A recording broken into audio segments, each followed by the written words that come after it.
在馬太福音第5章，耶穌說不可起誓，而舊約多處卻提到大衛、所羅門王，甚至外邦人可以指着永生的耶和華起誓。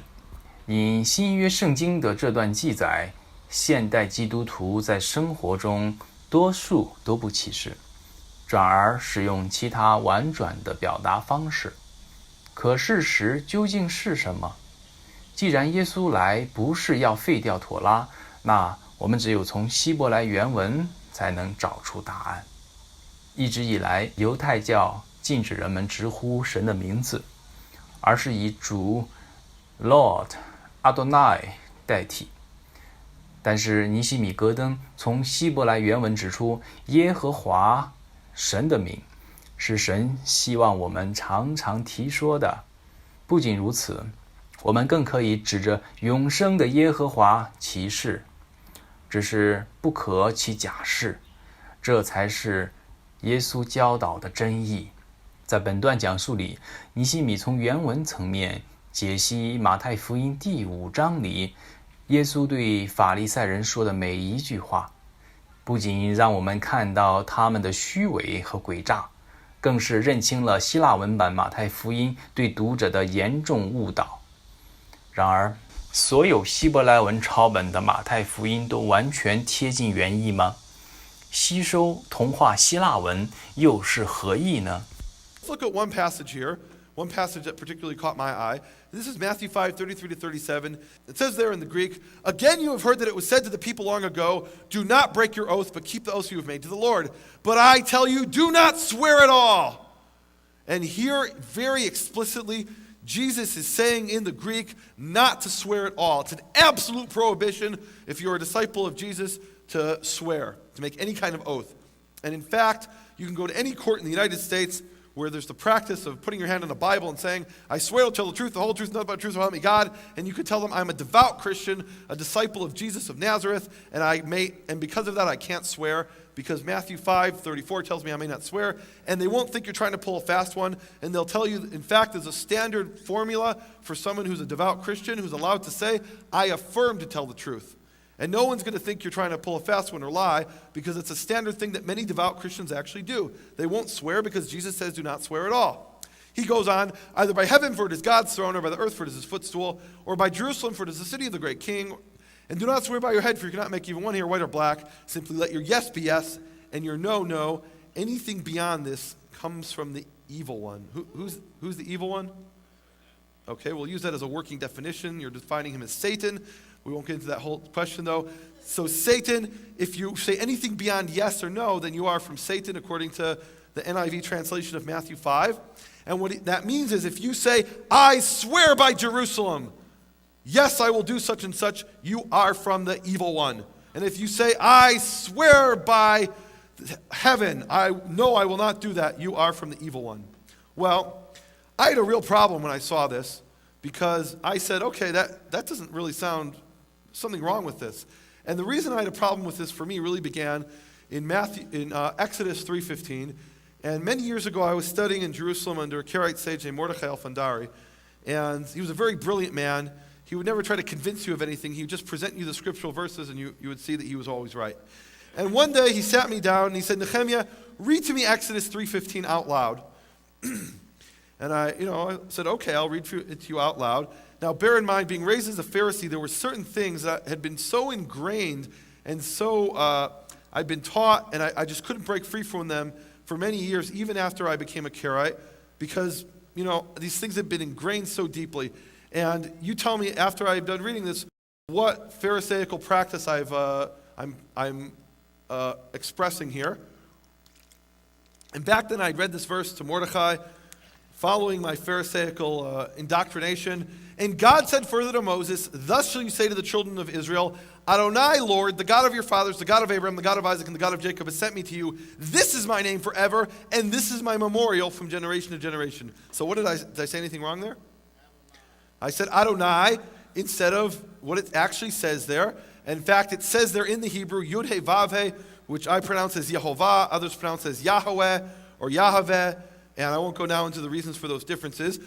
but it's very clear that the letters in Hebrew are Yud He Vav He Yehovah, or Yahweh, and I had read it following the rabbinical ban on the name as Adonai, which is Lord, and in fact in all of your English Bibles, or most of your English Bibles, you'll have capital L, capital O, capital R, capital D, which is following this rabbinical ban on the name. In fact, in the Hebrew text of Scripture, the name of the Creator, Yehovah, appears 6,828 times. Nearly 7,000 times. That's an average of approximately 7 times in each page of the Hebrew text of Scripture. And in every single instance, virtually, that you read in your English Bibles, you'll see it's translated as Lord, capital L-O-R-D, in small caps, which is simply the translation of Adonai. And this comes from a rabbinical ban on the name. In the Mishnah, it explains that anybody who reads that name according to its letters and not as Adonai has no portion in the world to come.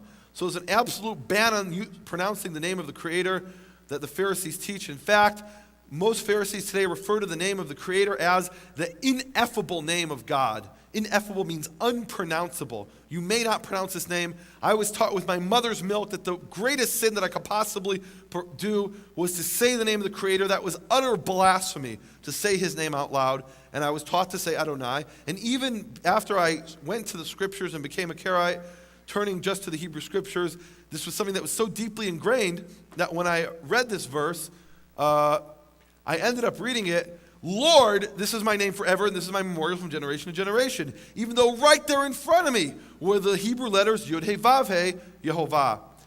Now, when I realized this, the words of the prophet came to mind. They have eyes, but they do not see. And I was talking about myself.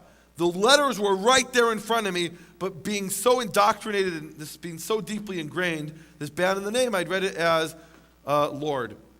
Now, what about the end of this verse, Exodus 3:15? It goes on, it says, this is my memorial from generation to generation. Yehovah is His memorial. What does that mean, memorial? Today only dead people have memorials. So what's His memorial? That's just a horrible translation.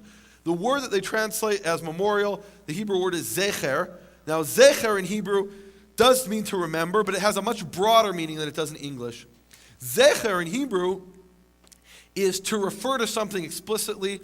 To refer to something, you can refer to it with your mind, and that's to remember it. Or you can refer to it with your mouth, and that's to mention it. To explicitly summon it up in your memory or to summon it up with your mouth. Now, Exodus 23:13 is the same word, and there it says, and the names of other gods you shall not zecher, nor shall they be heard upon your mouth.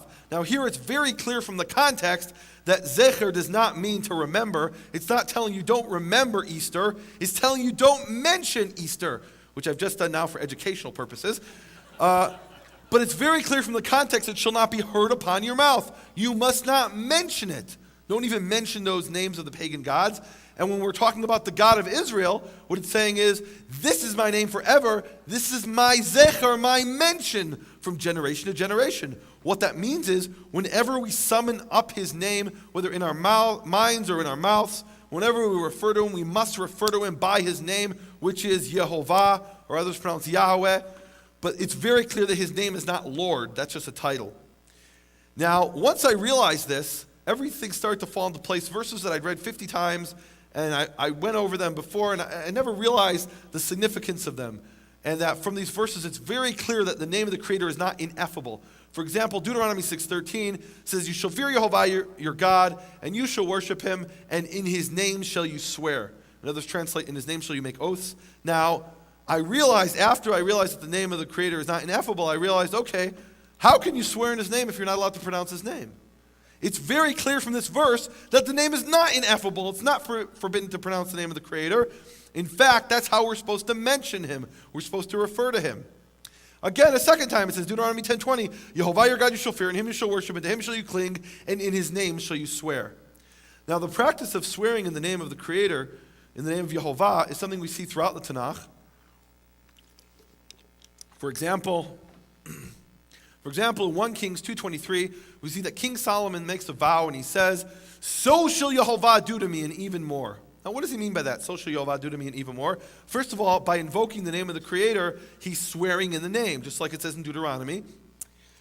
So shall Yehovah do to me and even more. And what he means by that is he's laying a curse upon himself, saying that if I'm lying, may Yehovah do to me X, Y, Z. It doesn't even tell us what the X, Y, Z is. That's not the point of the story. So shall Yehovah do to me and even more than that, and even worse than that. Another vow formula we see throughout the Tanakh is what the vow that King David uses in 1 Samuel 20, verse 3. And there King David says, as Yehovah lives.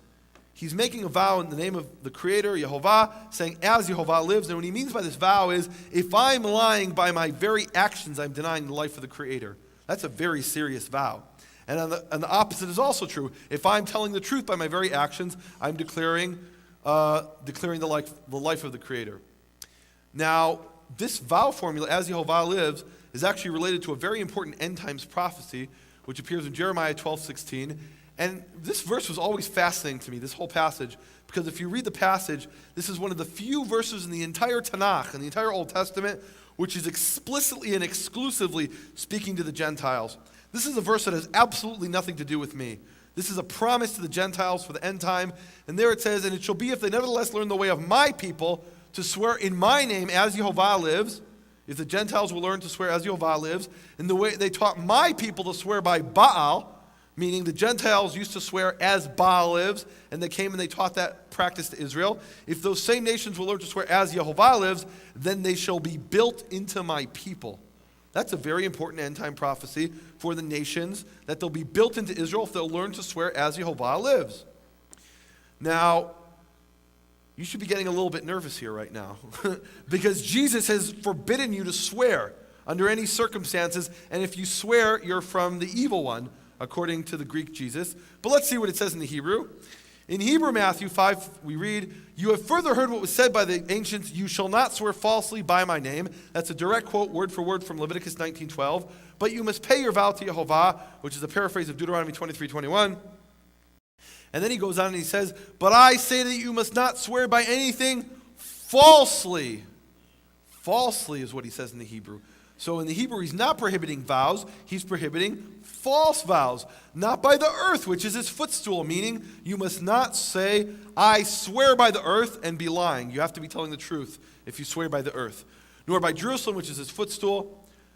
Nor by your head, because you cannot make one hair white or black, but let your yes be yes, and your no, no. Anything added to this is evil. And we'll get back to anything added to this is evil in a minute.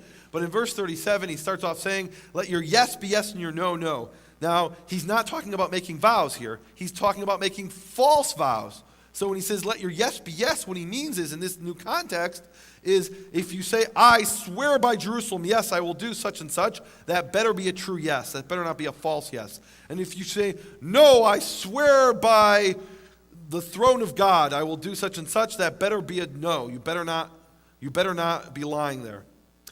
Now, why would he need to tell us that not to make false vows? Or why would he need to tell you not to make false vows? Isn't it obvious that you shouldn't make false vows? That's pretty obvious. But what happened apparently is in that period, some Pharisees came along and they said, okay, it says in Leviticus 19:12, you should not swear falsely by my name. So if I don't use the name, I'm allowed to swear falsely. That's what the Pharisees were teaching in this period, that you're allowed to swear falsely as long as you don't use the name, because it says by my name. And anyway, they don't use the name, so they can swear falsely all day long. Now, what Yeshua is saying is, no, when it says in Scripture not to swear falsely by my name, it doesn't mean you can swear falsely by other things. Yes, as a keeper of Torah, you're supposed to be swearing by the name of the Creator. That's what we read in Deuteronomy. But if you're going to swear by other things, that doesn't mean you're allowed to lie. The principle behind this commandment is not to swear falsely. Even if you don't use the name, you're not supposed to swear falsely. And I think that's obvious to anybody who uses common sense and looks at this in its context, that this is not a permission to vow falsely or to swear falsely. Simply, the way that an Israelite should be swearing is by the name, and if you're swearing by the name, you must not swear falsely. And all Yeshua is doing here is he's bringing out the underlying Torah principle, saying, no, what you Pharisees are doing, opening up these loopholes, saying I'm allowed to swear falsely, that's not the point of the commandment. You're over-literalizing it. You're taking the words and disembodying them from the context and from the meaning behind what it's saying. You're only taking the words and not the spirit of what it's really saying, which is the contextual meaning that anyone with common sense would understand. Now, there's no doubt that 2,000 years ago when Yeshua said this, he would have been accused by the Pharisees of adding to the Torah. because they said it does say by my name. And if you tell me I can't swear falsely by Jerusalem, where does it say that in Scripture? Now, to anyone who uses their common sense, to the simple Israelite shepherd or farmer who comes and hears, you shall not swear falsely by my name, it's obvious that you can't swear falsely by other things as well. That's obvious. But to the Pharisees, that's not so obvious, because to them Scripture is a divine code. And Yeshua wanted to make it very clear that he's not adding to Torah. He's just bringing out the underlying Torah principle. And that's why he ends his statement saying anything added to this is evil. He wouldn't add anything to the Torah because that would be evil. And this is simply a paraphrase of Deuteronomy chapter 4, verse 2. Do not add anything to the Torah or take away. And Yeshua is simply reiterating this basic Torah principle. Now, what we have in the Greek Matthew, like it or not, is an abolition of vows. Jesus is coming along and abolishing vows. You're forbidden to swear by anything. That's a fact. That's what he says there. In the Hebrew Matthew, on the other hand, we have an abolition of false vows. That's a very different message, isn't it? A very different statement. He's not abolishing vows, he's abolishing false vows. And really what we see is the Greek Jesus, as he's called in the Greek Jesus, is abolishing entire Torah commandments. Don't worry about adding to the Torah. Obey whatever the Pharisees tell you to do. And don't worry about don't worry about vowing in the name of the Creator. Don't vow at all. That's what I'm telling you. Don't swear at all. Whereas we've now uncovered Hebrew Yeshua, the words of Yeshua as he's portrayed in the Hebrew, and there he's upholding Torah. He's saying their claim to authority as they sit in the seat of Moses, do as Moses says, do as he says. And they're telling you that you can jump through these loopholes and swear falsely. No, that's not the point of the commandment. The point of the commandment is not to swear falsely at all. Not to swear falsely. Now, you as believers need to make a real decision, you have to ask yourself a question. The Greek Jesus is changing the Torah, adding, taking away, abolishing, modifying. The Hebrew Yeshua is upholding the Torah. You need to make the decision and ask yourself the question, who are you going to believe? You can't just ignore the Greek and you can't just ignore the Hebrew. They're both there. You need to make the real conscious decision, who are you going to believe? Are you going to believe the Greek Jesus that's changing Torah, or the Hebrew Yeshua who's upholding Torah? And by the way, I don't want anyone to walk away from here tonight and says, Nehemiah claims that there were two people who walked the earth and taught 2,000 years ago, one named Jesus, the other named Yeshua. That's not what I'm saying. What I'm saying is the way his words are portrayed in the Greek is fundamentally different than how the words are portrayed in the Hebrew. And you need to decide which one of those statements you believe, what's portrayed in the Greek or what's portrayed in the Hebrew. Let me help you out with that decision there. Let's look at Hebrew Matthew chapter 23, verses 16 and on.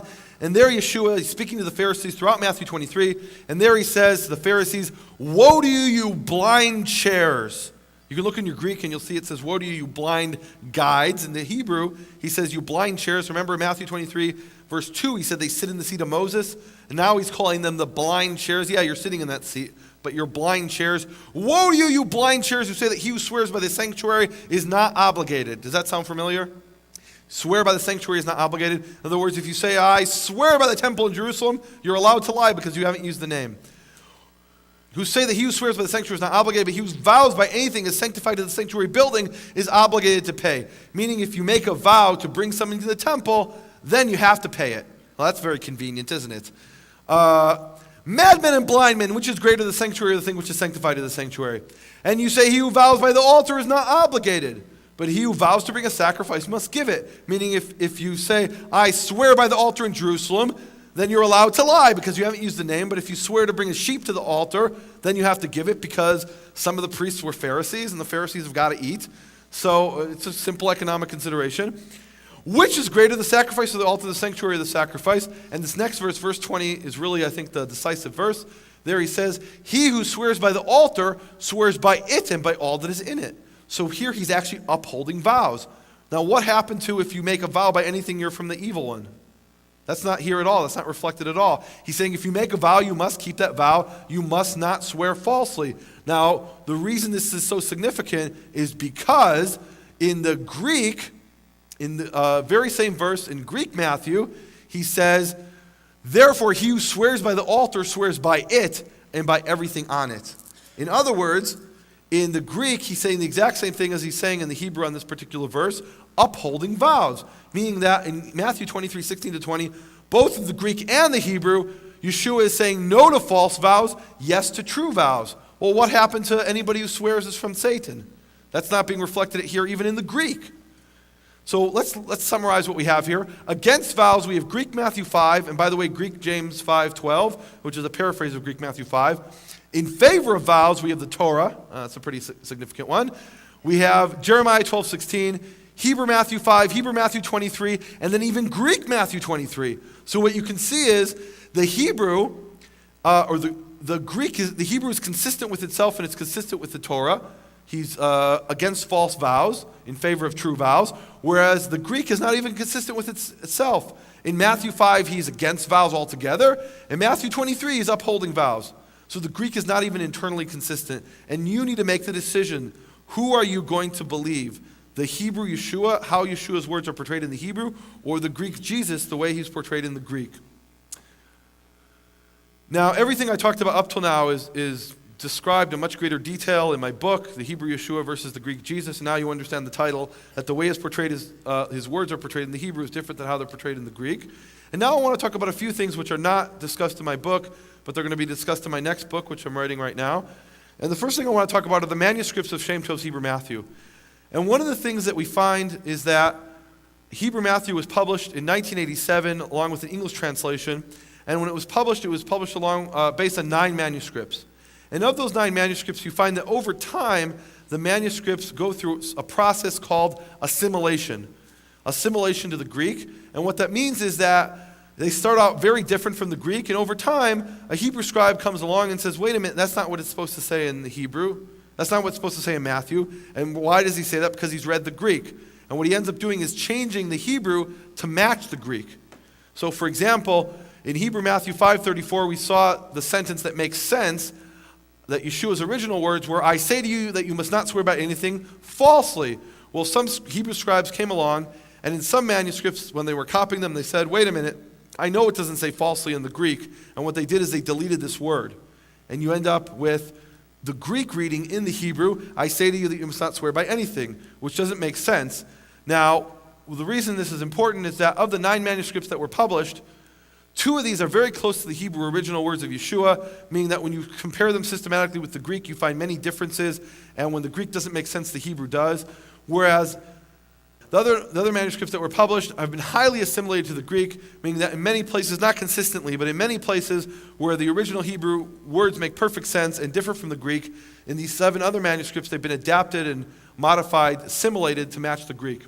And really, of these 9 manuscripts, these 2, the one in the British Library and the other one which is designated Manuscript C, are really the 2 most important manuscripts. And all these nuggets of truth and information that we're finding consistently appear in these manuscripts. And the other manuscripts, they appear haphazardly. Sometimes it's been modified, sometimes it hasn't.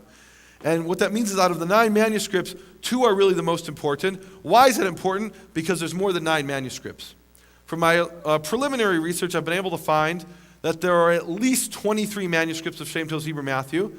And these are actually specific designations of manuscripts from around the world. For example, you can go to London to the Montefiore Library and ask to see manuscript number 286. And that's a manuscript of Shem Tov's Hebrew Matthew. And these other 14 manuscripts have never been published.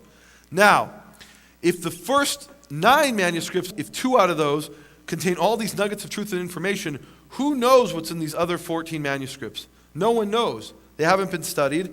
And until they're actually published, we won't know what information will come out of these manuscripts. The next thing I want to talk about is the question of the age of a manuscript versus the age of composition. That's a very important topic that we have to understand. This is a basic concept in textual studies, that the age that something was copied, the date that a manuscript was copied, very often differs from the date that it was originally written. For example, if you open up to the World Almanac and Book of Facts from 2005, that book was printed in 2005. However, if you turn to the Declaration of Independence, that was copied and printed in 2005, but it was originally written in what year? In 1776. So although the age of the manuscript, or in this case the printing, is 2005, the original date of composition is 1776. Why is it important? Because Shem Tov Ibn Shaprut copied Hebrew Matthew in 1380. That doesn't mean that he wrote Hebrew Matthew or composed Hebrew Matthew in 1380. Now, let's look at some other examples of this. Josephus Flavius is a famous Jewish historian who lived in the 1st century, and he wrote a history of the Jews called Antiquities of the Jews, and that was written in the 1st century. However, our earliest complete manuscript, or earliest manuscript of Antiquities of the Jews is only from the 10th century, 900 years after he wrote his original book. Now, the original book written in the hand of Josephus, that's been gone for more than 1,000 years. And the reason for that is that manuscripts very often will not last more than a few hundred years, and if they're not copied, and copies made of those copies, and copies made of those copies, then the book won't survive. And in this case, the earliest manuscript of Antiquities of the Jews is from the 10th century, even though no one in the world denies that this book was written in the 1st century. Here's another interesting example. The earliest complete manuscript of Isaiah is from the 1st century before the Common Era, from the Dead Sea Scrolls. However, Isaiah wrote his book and prophesied 700 years earlier. The original book written by Isaiah, that's long gone. That's been gone for more than 2,000 years. Our earliest complete copy is from only 700 years after Isaiah wrote his book. And the significance of this is that although Shem Tov Ibn Shaprut copied Hebrew Matthew in 1380, the linguistic and textual evidence proved that it's much earlier than 1380. And in many cases more original than the Greek version.